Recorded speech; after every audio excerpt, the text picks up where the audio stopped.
تو نبی علیہ السلام اس طرح کے رویوں کے محتاج نہیں ہیں. میں پروٹیسٹ کی مخالفت نہیں کر رہا، پروٹیسٹ بھی کریں، حکومتی لیول پہ بھی پروٹیسٹ ہونا چاہیے، اقوام متحدہ میں بھی پروٹیسٹ ہونا چاہیے. میری تو اس پہ پورا کاؤنٹر نیریٹو میں نے 1.5 گھنٹے کے اندر ریکارڈ کروایا، باقی تو صرف ایویں تقریریں کر کے سائڈ پہ ہو جاتے ہیں نا.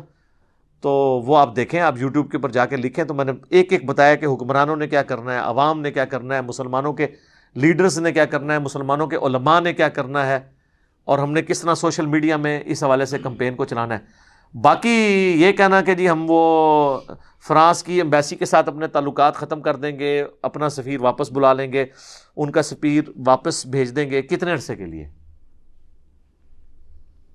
وہ کہتے ہیں جناب فرانس کی مصنوعات کا بائیکاٹ کر دیں گے، کتنے عرصے کے لیے؟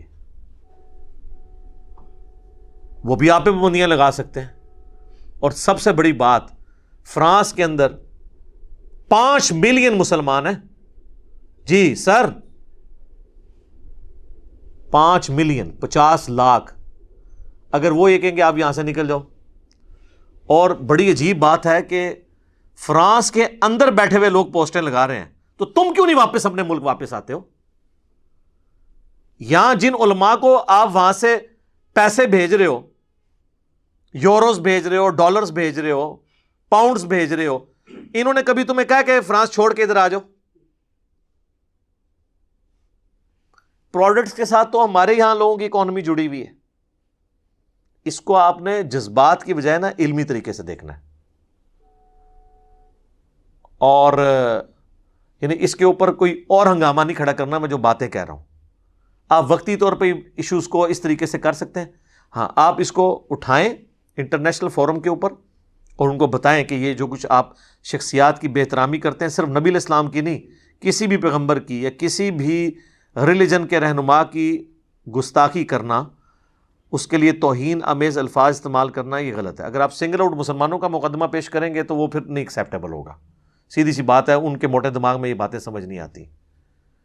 اس طریقے سے پروٹیسٹ کرنے سے، اپنے بینکوں کو آگ لگانے سے، اپنی املاک کو نقصان پہنچانے سے، اپنے ملک میں ہڑتالیں کرنے سے، اس حوالے سے کہ لوگوں جو ہے وہ ٹریفک بلاک ہو جائے. اور آپ دیکھتے ہیں ٹریفک کیا بلاک ہوتی ہے، کتنے مریض ہیں یار. میں نے ویڈیوز دیکھی ہیں، ان بیچاروں کو ڈرپیں لگی ہیں اور ٹیکسیوں میں 2-2 گھنٹے سے بیٹھے ہوئے ہیں. ان کے لیے مطلب سڑک پہ راستہ نہیں. اور اس میں پہلے نمبر پہ حکومت وقت مجرم ہے. ان کا کام ہے کہ ان کو پروٹیسٹ کرنے کے لیے مخصوص جگہ دیں تاکہ وہ روڈز کو بلاک نہ کریں. یہ جگہ بھی نہیں دیتے اور الٹا ہر احتجاج کو ناکام بنانے کے لیے روڈز کو خود بلاک کرواتے ہیں، لمبے راستوں پہ لوگوں کو ڈال دیتے ہیں. الٹیمیٹلی عام بندہ سفر کرتا ہے اور اس سے کیا ہوتا ہے، لبرلز جو ہے نا وہ مذہبی لوگوں کو گالیاں نکالتے ہیں، حالانکہ مذہبی لوگوں کا قصور نہیں ہوتا، وہ تو پروٹیسٹ کرنے آئے تو آپ ان کو کرنے دیں، ایک کنٹرول انوائرمنٹ دے دیں. امبیسی تک بھی چلے جاتے ہیں ہمارے یہ دھرنے والے، تو ان کو کیا تکلیف تھی؟ ہاں، آپ ان کو کہہ دیتے کہ ایک آپ فورم بنا لو 50 علماء کا، 100 علماء کا، ہم ان کو خود امبیسی کے سامنے کھڑا کر دیتے ہیں، وہ اپنی جو ہے نا لکھ کے ان کے خلاف قرارداد یا پلے کارڈ اٹھانے وہاں پہ کر لیں. ظاہر ہے اتنے بڑے موب کو، ہزاروں کے، تو گورنمنٹ کس طرح الاؤ کرے گی کہ جا کے جناب امبیسی کے باہر دیں؟ اس میں سے ایک بندہ بھی اگر شرارتی ہوا تو آپ نے 2014 کے دھرنوں میں نہیں دیکھا پی ٹی وی کے ساتھ کیا کیا ہے؟ وہ تو فرانس کی امبیسی نہیں تھی، آج تک وہ کیسز چل رہے ہیں. تو ہماری عوام تو جذباتی ہے، کوئی ایک آدھ بندہ ہی ہوتا ہے، وہ جب شروع کرتا ہے نا پیچھے سارے لگ پڑتے ہیں. تو گورنمنٹ اپنی جگہ بالکل جسٹیفائی ہے.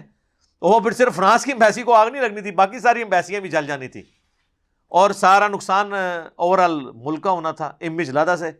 تو یہ بڑے سوچ سمجھ کے کرنے والے فیصلے ہیں. اسی طریقے سے مصنوعات کا بائیکاٹ کریں گے. مصنوعات کا تو میرے بھائی حال یہ ہے، یہ جتنے جذباتی قسم کے مسلمان ہیں، میں ان سے پوچھوں کہ اگر آپ کی بیوی، بچے یا ماں میں سے کوئی بیمار ہو اور آپ کو ڈاکٹر ایک ٹیکہ لکھ کے دے کہ اس ٹیکے سے آپ کی ماں کی یا بیٹے کی جان یا بیٹی کی یا بیوی کی بچ سکتی ہے، اور آپ مارکیٹ جائیں اور مارکیٹ میں ایک پرہیزگار، کیونکہ پرہیزگار تو وہی ہوگا جس کو یہ سمجھتے ہیں، یعنی پگڑی داڑھی تسبیح والا شخص 2 ٹیکے آپ کے سامنے رکھے، ایک مفتی اعظم پاکستان کی فیکٹری کا بنا ہوا اور ایک جو ہے وہ ایک گورے داڑھی منڈے یہودی، عیسائی یا کسی اور مذہب کے تعلق رکھنے والے کا. تو ایمانداری سے بتائیں، داڑھی والا بھی کیا وہ داڑھی والے مفتی اعظم کا ٹیکہ لے گا؟ وہ کہے گا جی مجھے تو اعتبار ہی نہیں ہے. تو اسی طریقے سے کئی ایک پروڈکٹس ایسی ہیں جو ہمارے ملک میں اس طریقے سے نہیں بن رہی ہوتی ہیں، باہر سے آ رہی ہوتی ہیں، تو اس میں یعنی میری کوئی اس میں انویسٹمنٹ نہیں ہے فرانس یا کسی اور ملک کے ساتھ، لیکن جذباتی طریقے سے ان چیزوں کو نہ دیکھیں، پھر یہاں تک بات نہیں رہے گی۔ یہ آپ کو پتہ ہے ٹیلی نور کا ایشو بنا تھا جب ناروے اور ڈنمارک کے حوالے سے، تو انہوں نے پاکستان میں ٹیلی نور کے آفیسز کو آگ لگا دی تھی۔ یہ تو پاکستانیوں کی انویسٹمنٹ تھی یار، اندر پاکستانی بیٹھے ہوئے ہیں، آپ سے زیادہ عاشق رسول اندر بیٹھے ہوئے ہوں گے، ٹھیک ہے جی۔ پھر میں تو اسلام آباد جب ان کے ہیڈ آفس کے آگے سے گزرتا تھا تو میں دیکھتا تھا اتنا بڑا انہوں نے لا الہ الا اللہ محمد رسول اللہ لکھ کے نا ٹیلی نور کے آفس کے باہر لٹکایا ہوا تھا بینر، اندازہ کریں، موبائل کمپنی کے باہر کلمے کا بینر، ٹھیک ہے نا جی۔ تو یہ مطلب اس طرح لوگوں کو اپنے اسلام کا سرٹیفکیٹ لوگوں سے لینا پڑ جاتا ہے۔ تو بات کہاں سے شروع ہوئی تھی کہ آپ نے سڑک کے اوپر اس طریقے سے کر کے یہ کر کے، مجھے یقین کریں یعنی بڑا دیکھ کے نا مجھے تعجب محسوس ہوا کہ ہمارے بچے، ینگ جنریشن کیا سوچتی ہوگی کہ یار ہم یہی کام کر سکتے ہیں۔ یہ جذباتی رویے، ان کے اوپر غور و تفکر کرنے کی ضرورت ہے۔ اس طریقے سے آپ نبی الاسلام کی عظمت لوگوں کے دلوں میں نہیں بٹھا سکتے۔